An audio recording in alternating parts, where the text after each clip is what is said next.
you? Ted. It's the Grim Reaper, dude. Oh. How's it hanging, Death? You will come with me. Welcome back to Noob Nerds, nerdies. My name is Lucidio. Today we have our first painting video. This is going to be a video about painting the Grim Reaper. And I had a lot of fun doing this, a lot of fun doing the basing. We'll, go over some of the basing and some of the other techniques I used in this. Hopefully you guys will learn something from this, some of my techniques, some of the stuff that I do. I am nowhere near being a professional, so please don't think that I am. I'm not one of those people that could do showcase models or anything like that. I just have a lot of fun doing it, and that's what I hope you guys do too. But yeah, let's get into the video. Okay, so I start out with just a base coat of a color called Pavement. I didn't want to go black. I wanted it to go gray, or the dark gray, just for ease of highlighting and stuff like that. So this is kind of the finished blocked out product.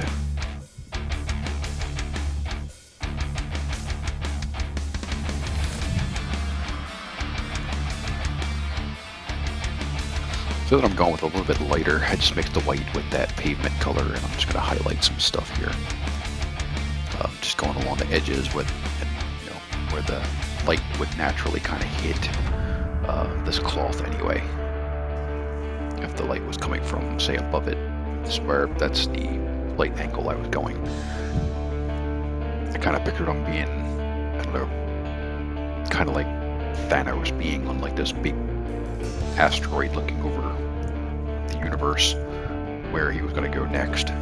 So I figured the sun at this point was going to be right up, kind of above him. 12 o'clock high. So I'm highlighting these edges, and I'll come back in a little bit, and I don't believe I can't believe I not recorded, but I took and used some of that pavement again with a lot of water, and just kind of went over it to soften that edge a little bit, so a little more natural, which we'll see, coming up in some of the other images, other stuff I'm doing here.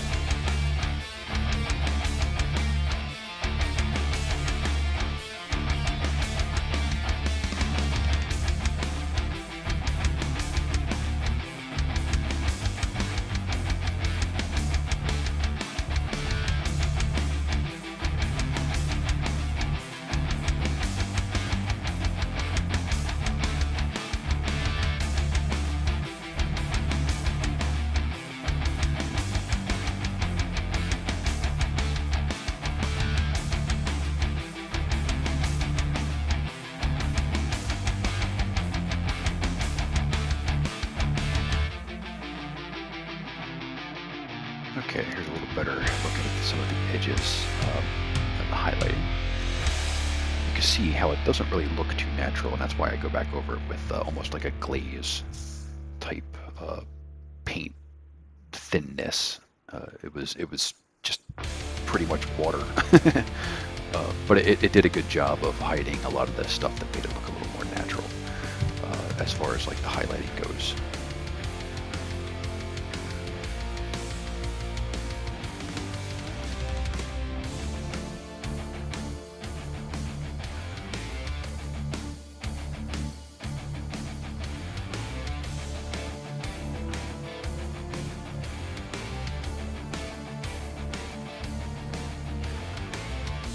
Okay, I move into a black and brown here. I figured Reaper is going to have like a dark staff, so dark scythe. So I went with a little bit darker for the wood color to make it look like it's been, you know, used for some time and it came from some mystical dark tree. At this time, I'm still kind of just blocking out different colors in areas, not really getting too detailed into the painting. Don't rush your paint job.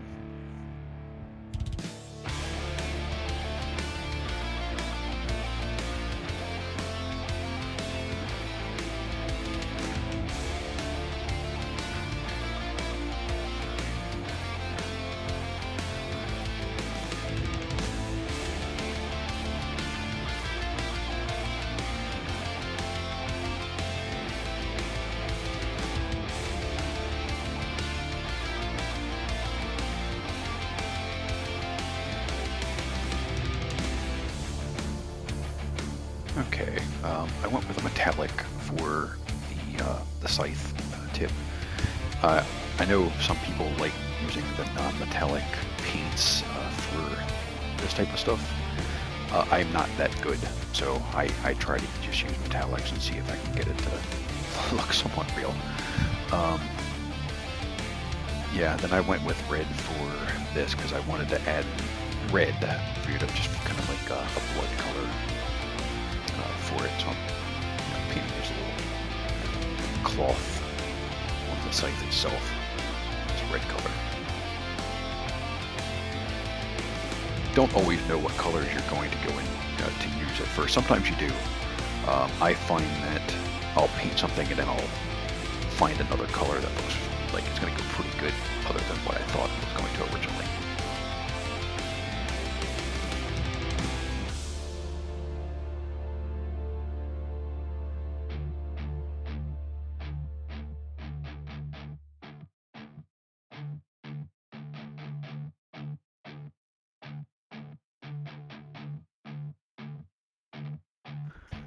Okay, so here I like to actually use wash. I use the Army Painter Strong Tones, and I actually have the whole wash set. It's a pretty nice set. But I like to use this. I don't know, maybe different than other people because I use it almost as a paint for some things. It's great for for use with bones and stuff like that. Skulls. So you can just kind of like paint them white or leave them white and just put this on and it gives them a nice, I don't know, yellowed, worn out appearance. But some people put the wash on differently. I do different things, maybe to the point where I even like kind of stipple it in sometimes, these pieces.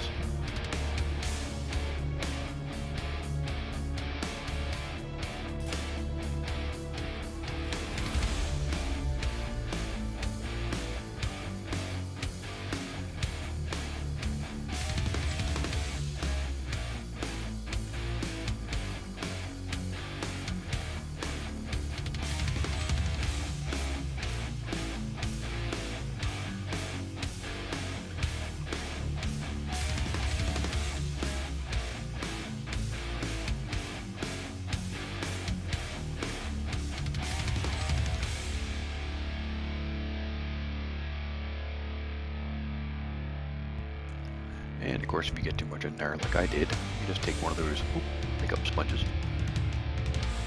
Get them at the dollar store for relatively cheap, for $1 for a pack of. Just take off the excess.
So I'm turning the hourglass into, I don't know, I pictured it as being kind of like space, where he's holding this celestial jar and it has like all these stars and stuff like that, stars and planets and things like that in there.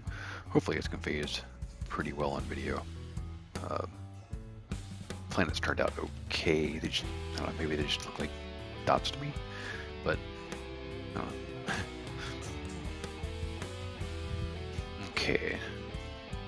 You can see the kind of finish with the red planet, the blue planet, red planets in there. And we're getting ready to get into some of my favorite thing to do, actually, other than some of the painting, is the basing. I really enjoy basing. Luckily I live in Arizona, so I can get a lot of this rock and stuff like that for free.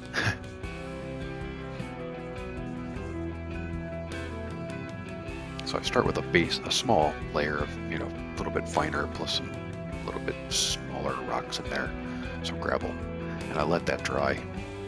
And then I come back in with a little bit bigger rocks, just around the base, to give it a little more realism, as well as add some dead plant material around them too. Here it is, all said and done. I didn't do the normal, like where people dry brush and things like that. I didn't see the need for it on this one. It wouldn't have looked right. So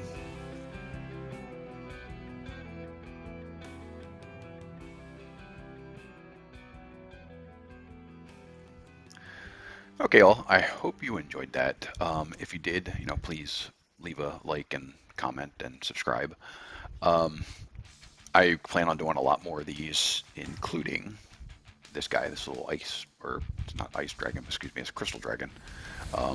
That's going to be a lot of fun to paint because this one is translucent. So we'll go into some ghost tints and stuff like that with this guy.